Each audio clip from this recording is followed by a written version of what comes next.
Well, hey gang, it's John with Roads and Relics. Alright, we're checking out the map and looking at Kinsale, Virginia. Just north of Kinsale, Virginia, is this little area called Tucker Hill. Let me zoom in on that for you.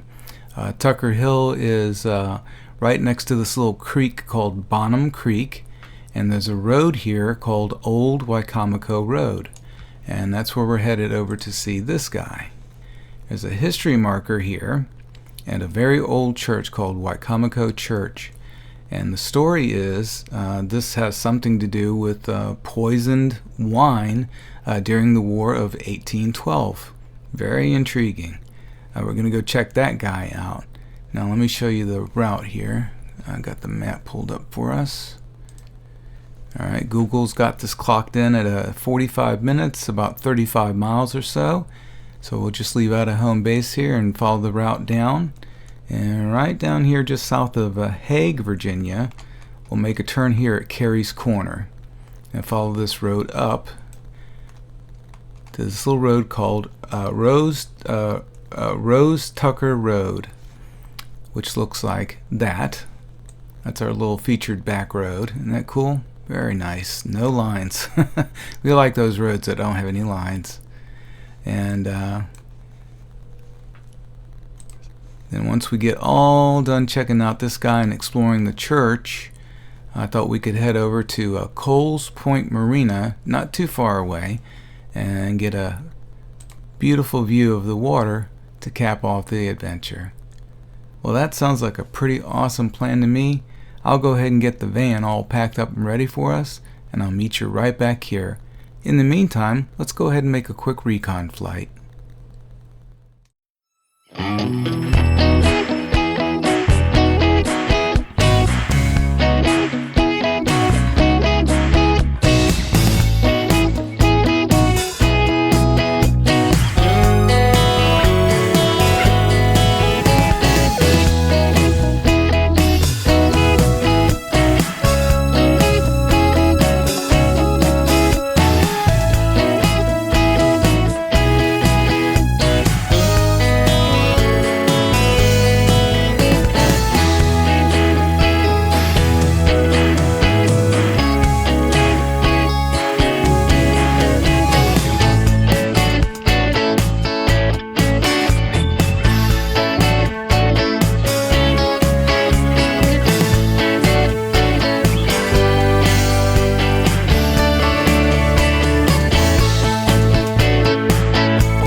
Alrighty guys, I got the van all packed up and ready for us, and we are rolling down the road. We're on Highway 205, headed down to Oak Grove to make our first turn on Route 3. Got a really pretty day. We're at 55 degrees, nice sunny day, plenty of blue skies. Great day for an adventure.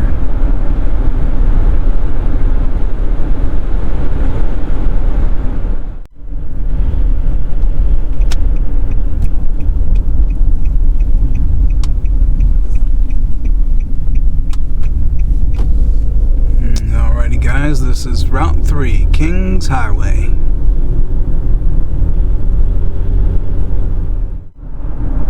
Check it out guys, we got a little bit of road work ahead of us here.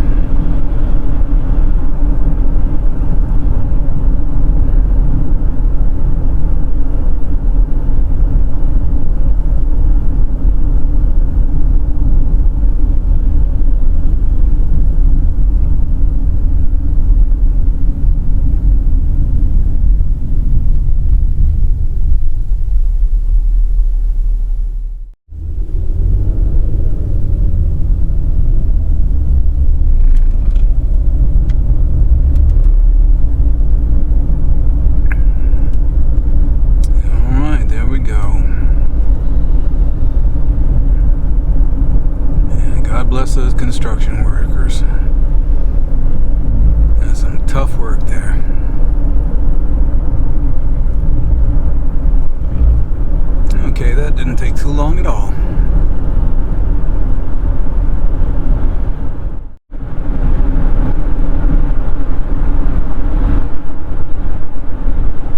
Now look at all these cars. I wonder where everybody's going.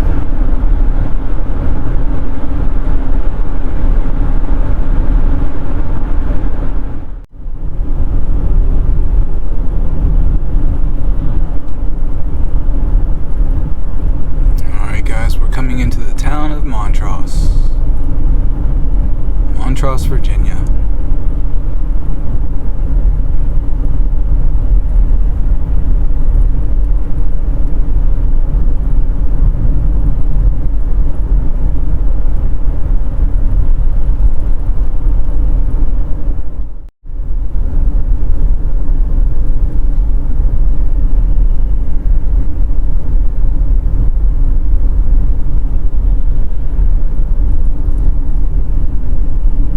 Old house there. A really big tree.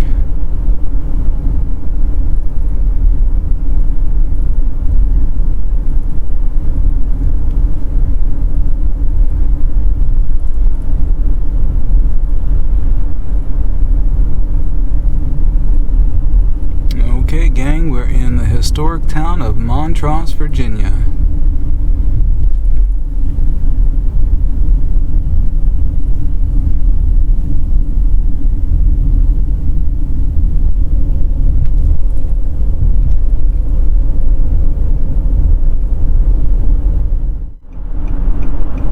This would be the turn on Route 202, Copel Highway.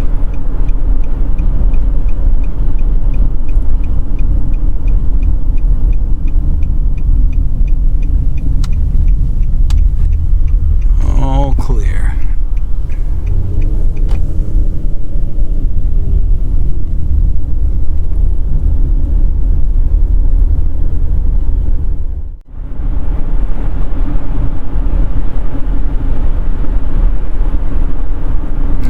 Crossing over Nominee Creek. Cool beans.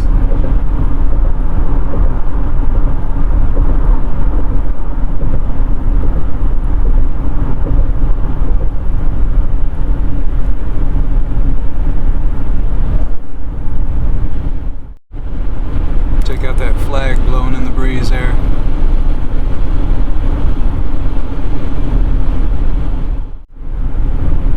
Turned out to be an awesome day for a drive in the countryside.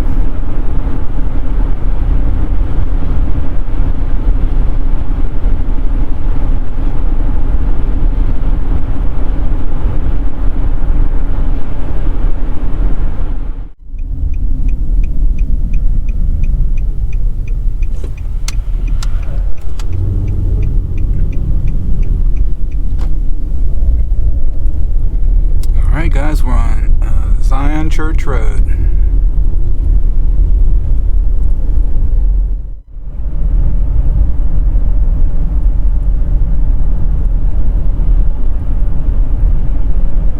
And keeping our eyes open for Rose Tucker Road. Should be just a little ways up here on the right hand side.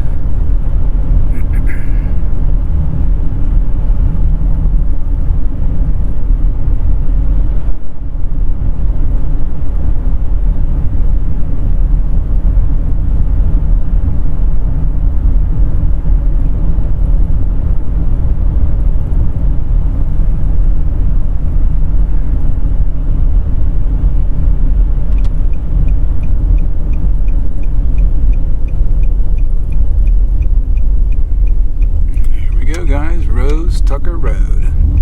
This will be our featured back road.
here to Old Yeocomico Road.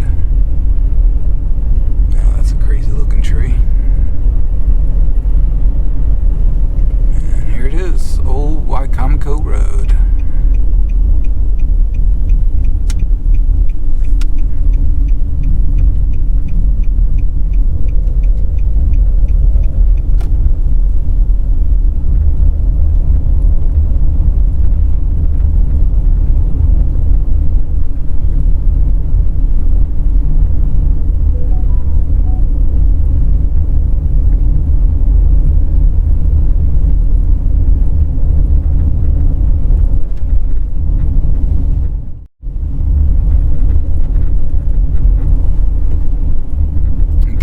Church property over here on the right hand side.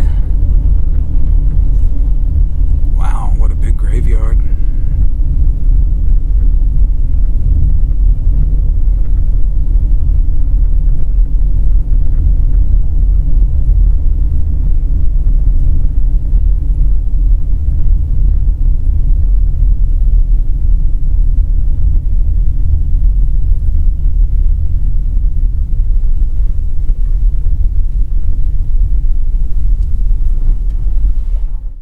Alright guys, we're down here at the Old Yeocomico Church and we're going to check out this history marker.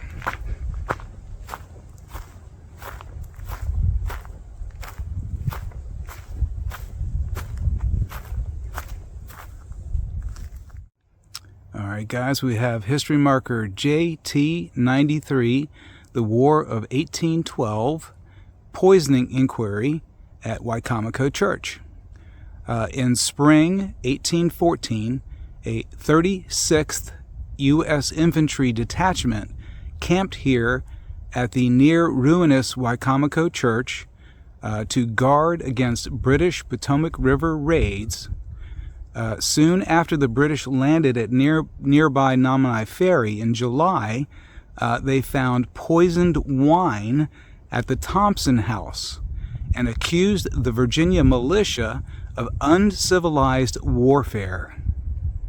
Militia General John P. Hungerford held a court of inquiry here in the repaired church and found the accusations, quote, utterly without foundation, end quote.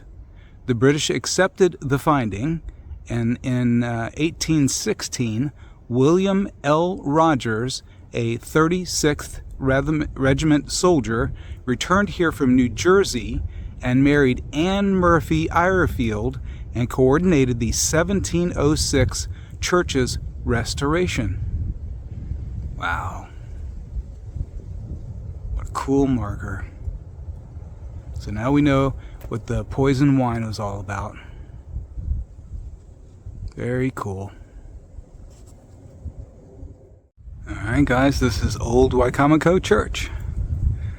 Let's go check it out.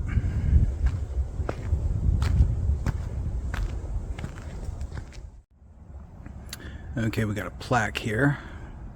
Yeocomico Church has been designated a registered National Historic Landmark under the provisions of the Historic Sites Act of August 21st, 1935.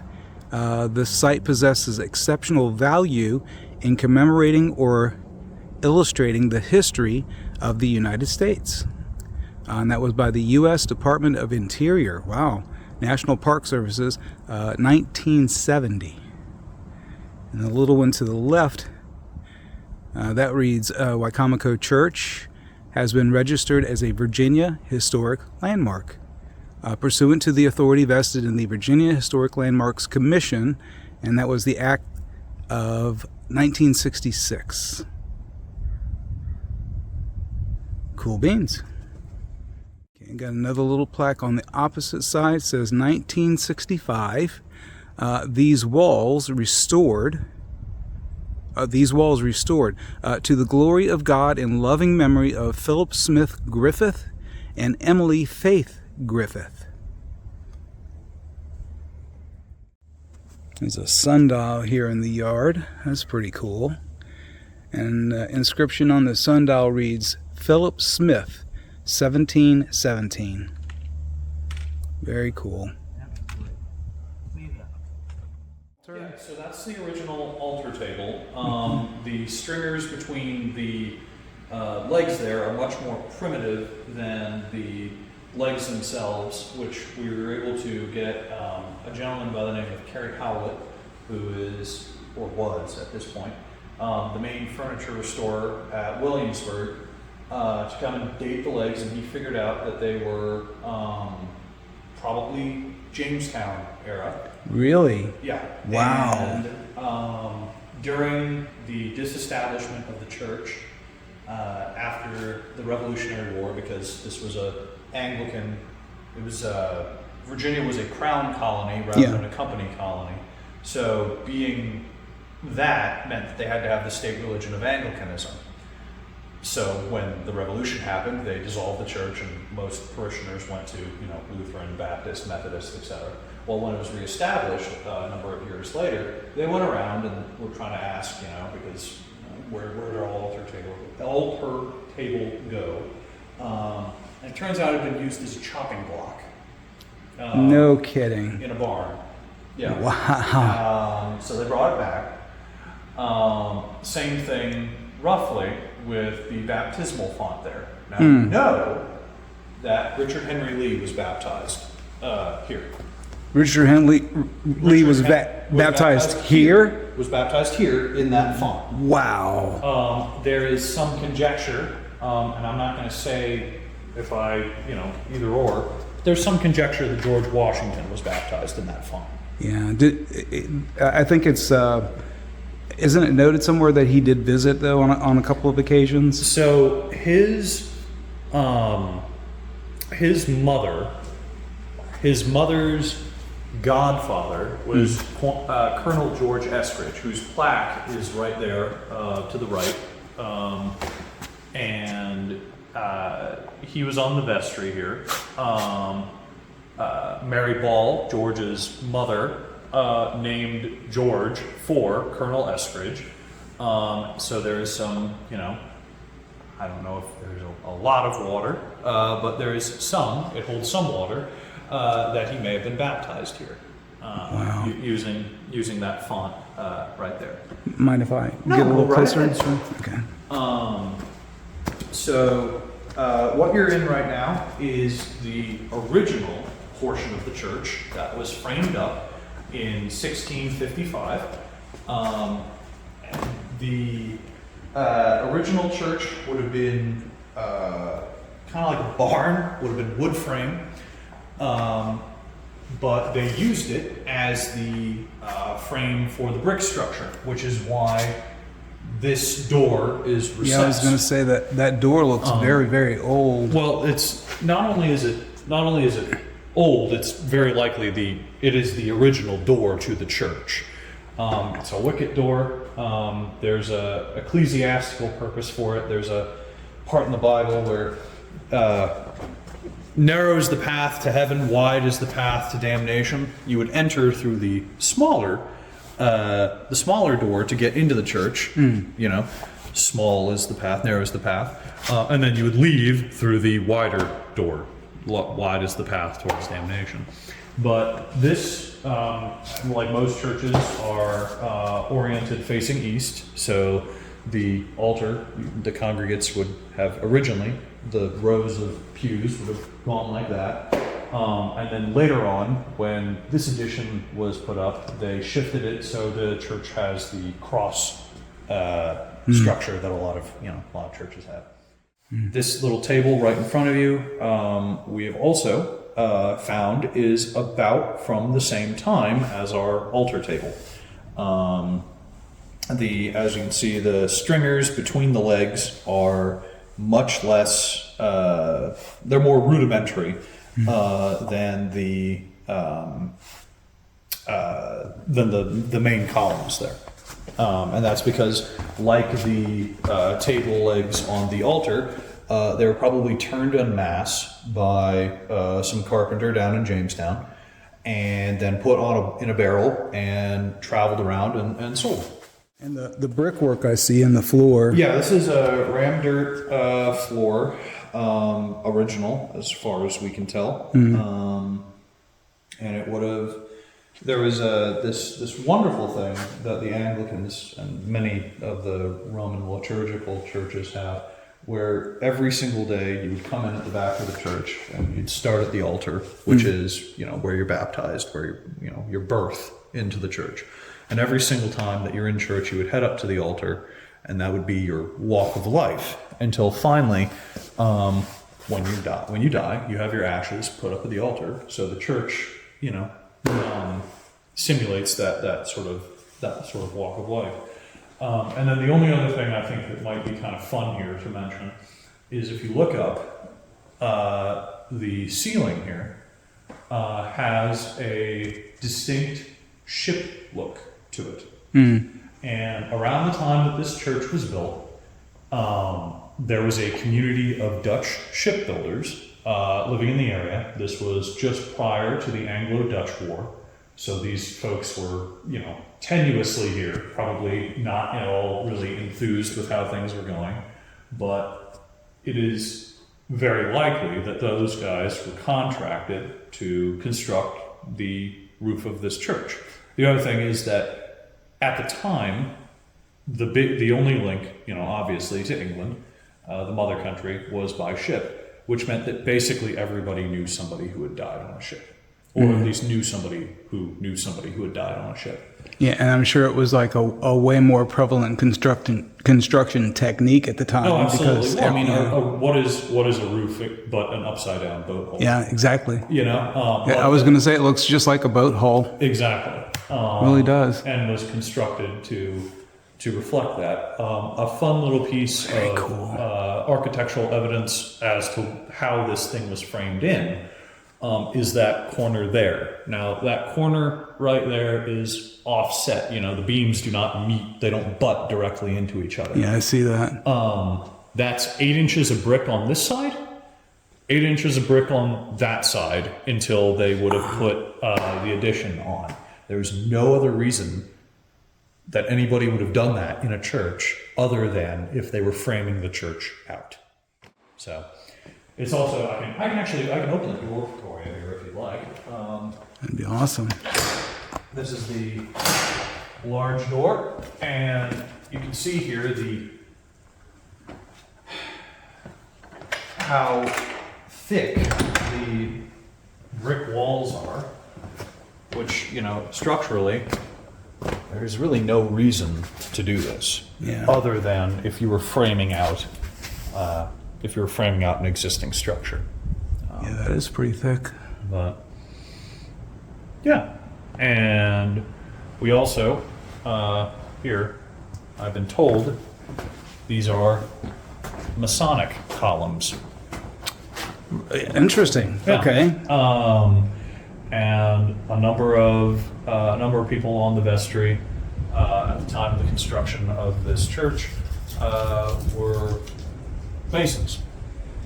So, that would totally make sense. Yeah. We have right above the choir door there, we have, I believe, an engraving that signifies one of the Lee members who donated to this church. This was Thomas Lee was I believe senior warden here, but that was somewhat contentious as he did not actually live in the parish itself.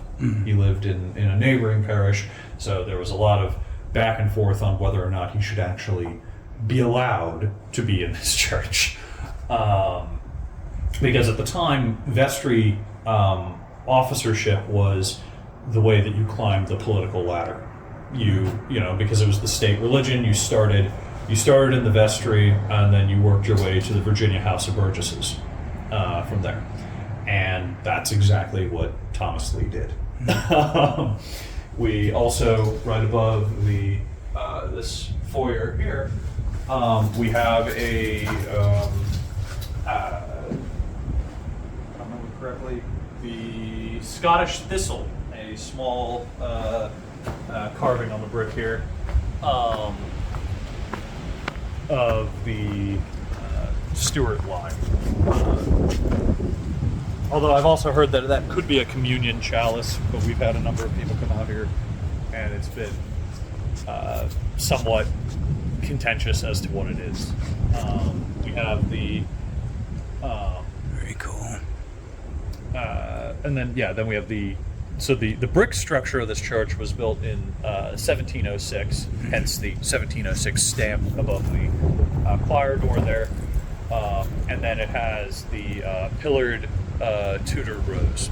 And is this what they call the Flemish brick? So we have Flemish bond. We have common bond, and then we have no bond on this church. Right between the choir door and that window there, mid 1800s, a tree fell. And during the War of 1812, before this church was reestablished as a church, it was used to house sheep. It was a little barn, and soldiers of both sides camped out here, and noted that it was in ruin. And I drawing a slight blank, but essentially an officer from Pennsylvania, I believe, or the New England area possibly, was down here, decided to move down here, take some farmland, married into the local Murphy family, and not long after marrying her, a large amount of his money was put towards her old family church. And that family's descendants are still congregates here today.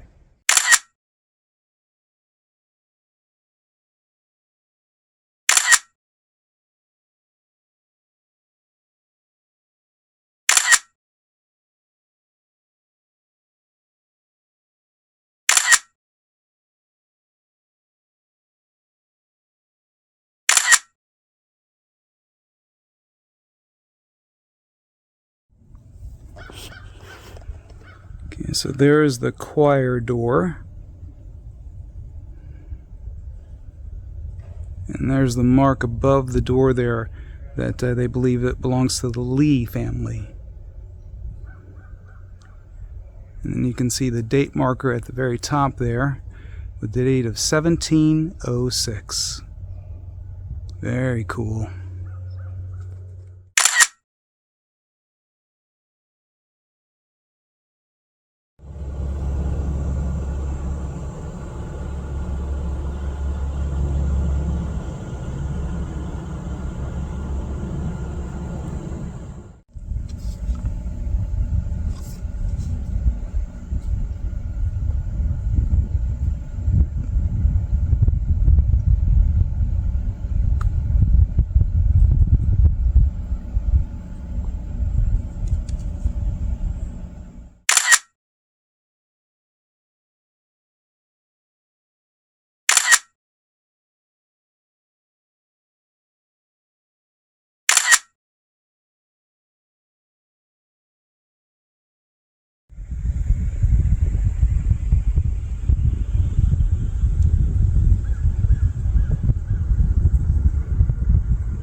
Okay guys, wow, that was a lot of history and a lot of information there.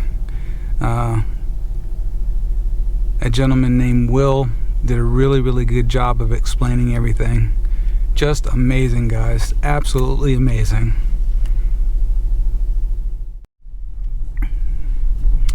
Okay gang, from here we're gonna head on down to Coles Point. Check out the Coles Point Marina.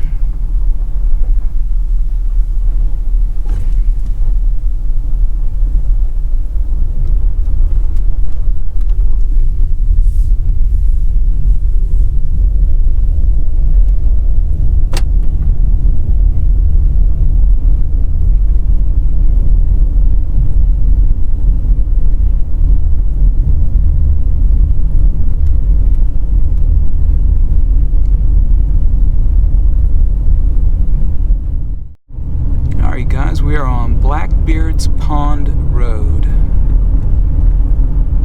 It's a wonderful road with no lines. Just the kind we like.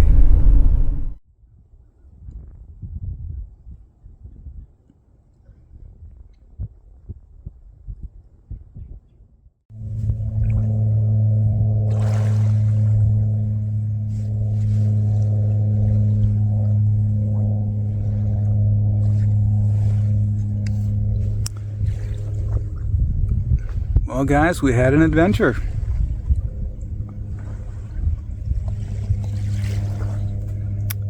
We made our way down Rose Tucker Road and found old Yeocomico Road over to the church there to check out that marker. That was just amazing. And we had a chance to meet the gentleman Will, and he was telling us all about Yeocomico Church.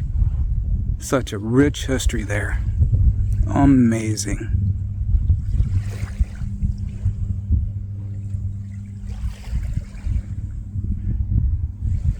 And now we are down here at Coles Point Marina. And I went in and talked to the ladies at the office and got permission to be on the beach for a minute. Get some video. Very cool.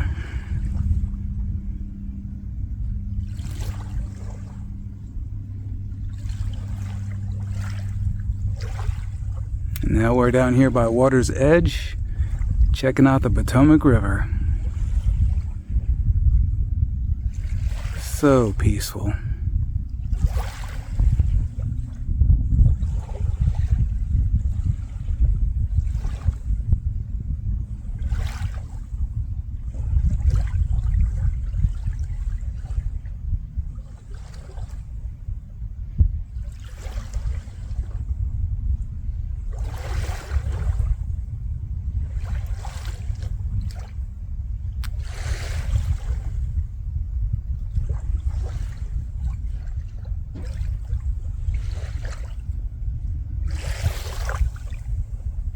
And when you see beauty like this, it is really hard to deny the splendor of creation. Just amazing, guys. Look how pretty that is. Wow.